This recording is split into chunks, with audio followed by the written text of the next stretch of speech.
There is a specific kind of satisfaction that has no name in the English language. It is the satisfaction of watching someone become exactly who you always believed they could be, without them knowing you were watching, without them knowing you were the reason the opportunity existed in the first place, without them knowing that the company they have been running with everything they have, the company they have sacrificed weekends and sleep and ordinary Tuesday evenings for, the company they have treated like it was their own responsibility to carry, is, in fact, entirely theirs. They just don't know it yet. My name is Robert Calloway. I am 67 years old. I have one daughter, one son-in-law, and one company that I built from nothing over the course of 31 years. For the last 6 of those years, I have watched my son-in-law run it as CEO. He has never known I own it. Today is the day I tell him, "Welcome to Dad's True Revenge." This one is different from our usual stories. There is no villain here. No one who needs to be brought down. Just a father, a son-in-law, and 6 years of a secret that was always going to end exactly like this. Get comfortable. This one matters. I started Calloway Logistics in 1989 with $43,000, a leased office space on the second floor of a building in Charlotte that smelled permanently of old coffee and ambition, and an absolute certainty that I understood something about supply chain management that the larger firms had stopped paying attention to. I was right. That is not arrogance. It is simply the fact of it. I had spent 8 years working for other people's companies, watching them make the same structural mistakes over and over, and I had accumulated enough specific knowledge about where the inefficiencies lived that when I finally stepped out on my own, I knew exactly what I was building and why. The first 3 years were difficult in the way that all honest beginnings are difficult. Not dramatically, not cinematically, just the slow grinding work of building something real when no one yet knows your name. I worked 18-hour days. My wife Margaret worked beside me for the first 2 years before our daughter Sarah was born, and the math of childcare and office hours stopped adding up. Margaret never complained. Not once. She was the kind of woman who understood that building something takes the time it takes and resents no one for the taking of it. By year 5, Calloway Logistics had 12 employees and 3 major regional contracts. By year 10, we had 60 employees and were operating in 4 states. By year 20, we were a mid-sized firm with a national footprint, 230 employees, and a reputation in the industry that had taken every one of those 20 years to build. I was 55 years old and I had built something that would outlast me. That was all I had ever wanted. Then Margaret got sick. I am not going to spend a long time on this part, because it is the part of the story that still costs me something to tell, and I want to tell it correctly and briefly, and then move forward. Margaret was diagnosed with early onset Alzheimer's at 58 years old. We caught it earlier than most, a doctor's appointment she almost canceled, a test she almost didn't take, a result that arrived on a Thursday afternoon and rearranged every plan we had made for the years ahead. For 2 years after the diagnosis, life continued with the particular determined normalcy of people who refuse to let a thing be bigger than they are. Margaret was present, sharp in the mornings, occasionally confused in the evenings, always herself in the ways that mattered most. But I watched the company differently after that diagnosis. I started asking a question I had never seriously asked before: what happens to this when I am not here to run it? I did not want to sell it. Calloway Logistics was not a portfolio asset. It was 30 years of my life, and the lives of 230 people who had mortgages and children, and retirement plans that depended on someone making careful decisions about its future. Selling to a private equity firm, which was the obvious financial move, felt like a betrayal of something I could not fully articulate, but could not ignore. I wanted someone who would treat it the way I had treated it. Not as a transaction. As a responsibility. I just didn't know yet who that person was. Then Sarah brought James home for dinner.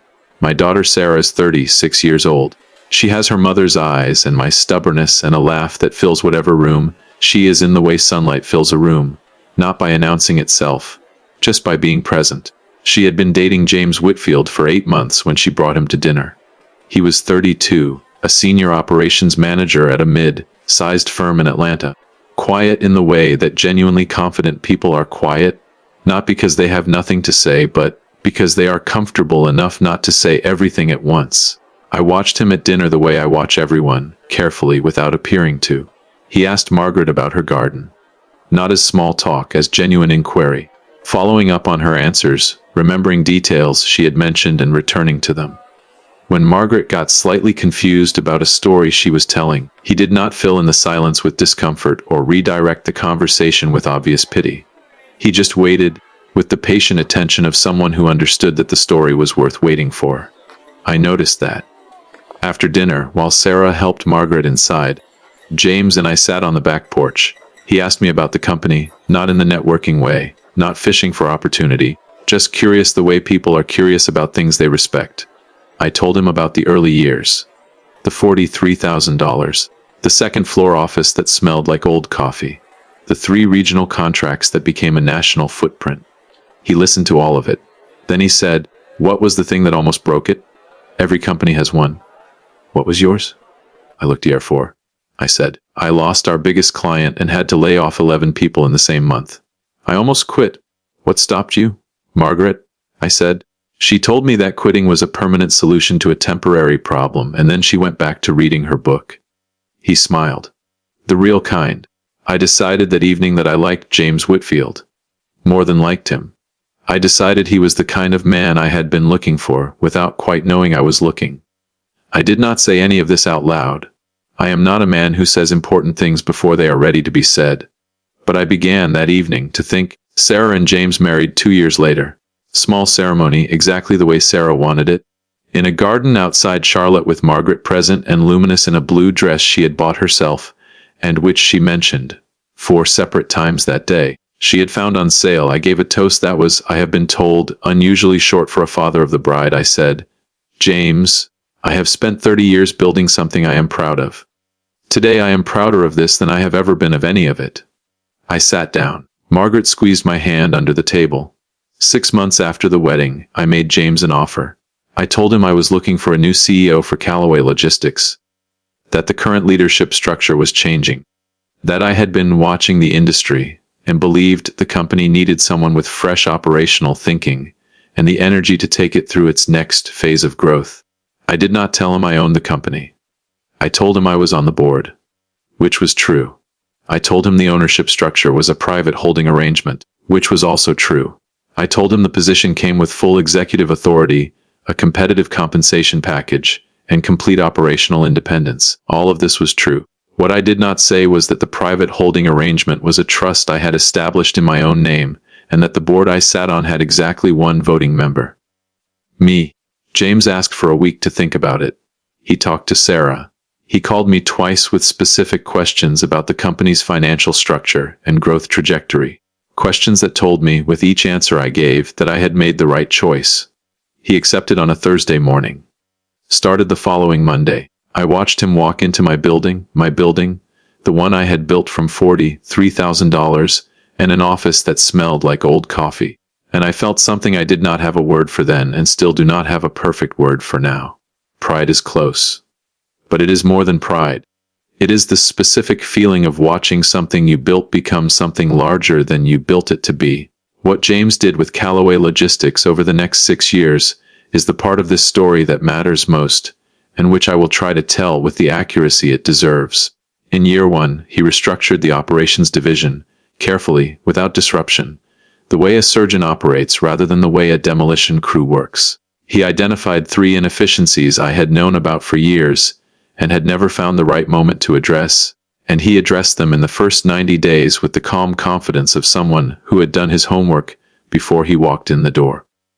In year 2, he expanded our presence in the Southeast Corridor and brought in 2 major contracts that increased annual revenue by 22%.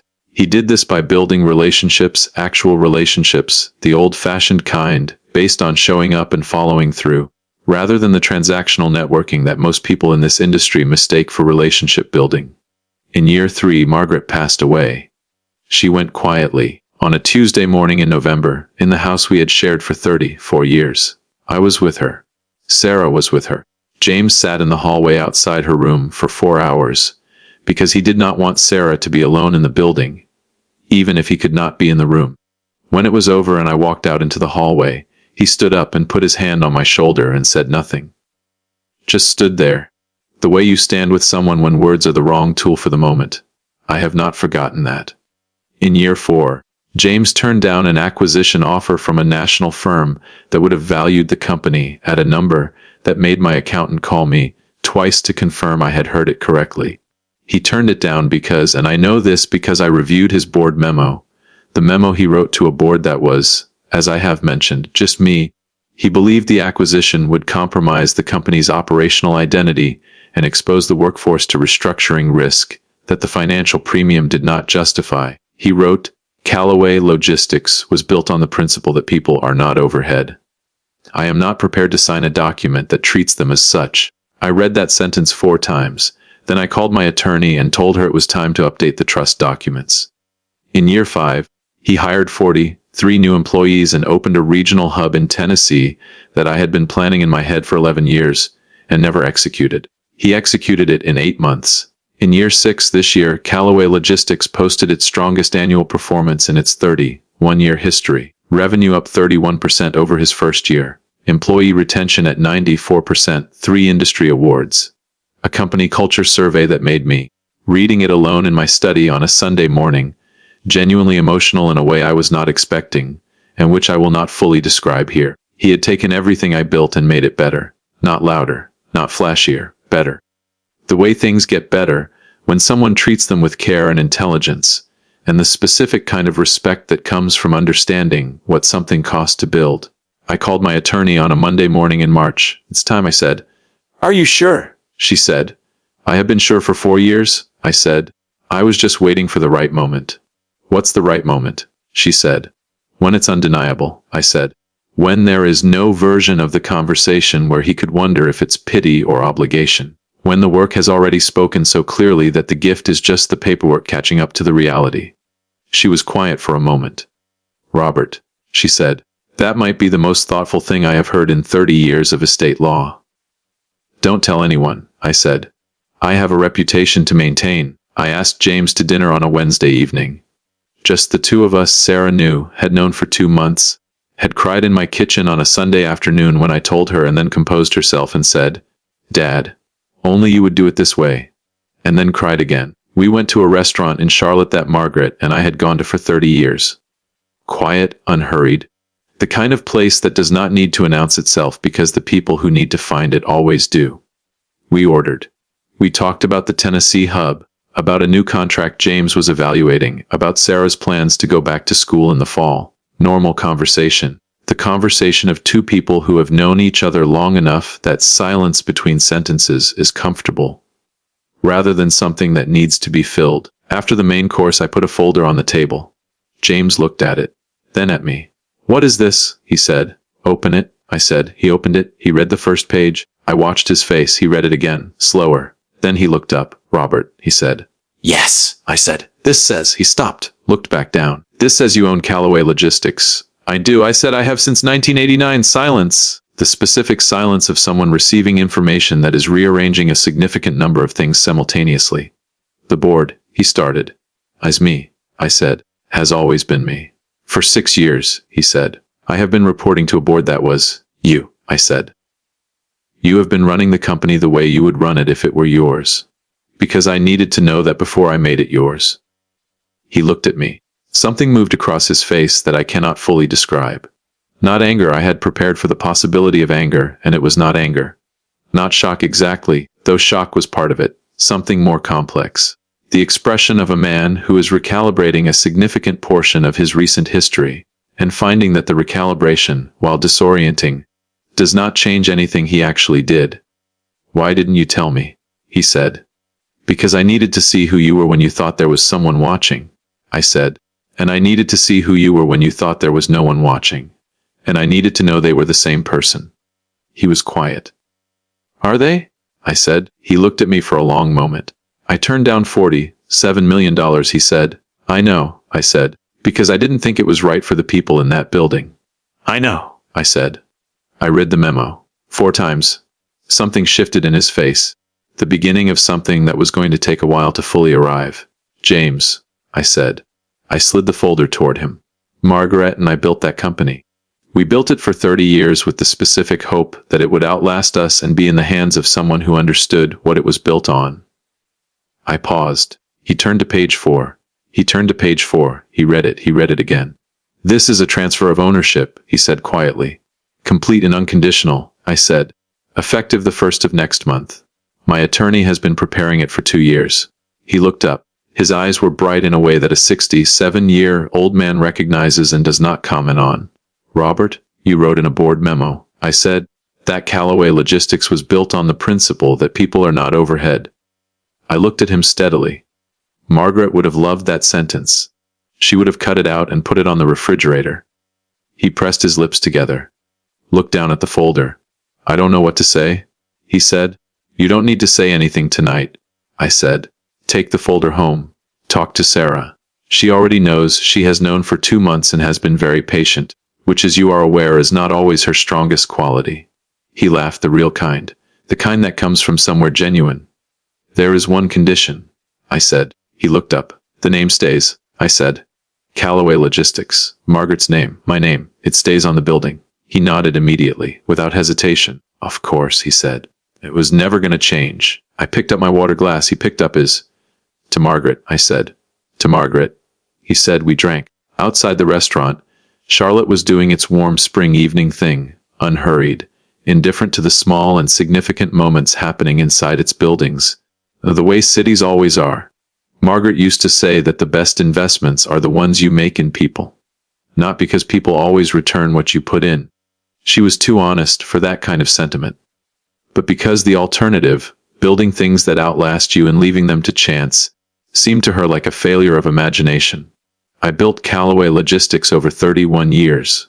I built it carefully on the principle that people are not overhead.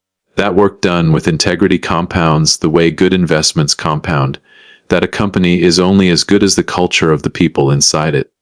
James Whitfield understood all of that before I told him any of it.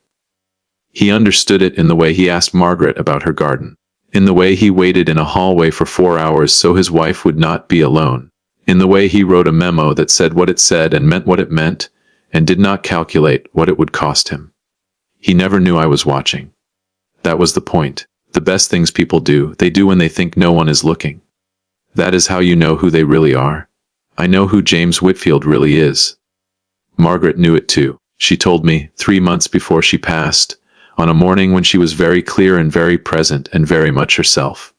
Robert, she said over coffee at the kitchen table, that boy is going to take care of everything? I know, I said. Good, she said, and went back to her coffee. She was right. She was always right. If this story stayed with you, if it meant something, please hit that like button and subscribe to Dad's True Revenge. Every week, stories about fathers, families, and the quiet dignity of people who do the right thing even when no one is watching. Drop a comment. Tell me what you thought.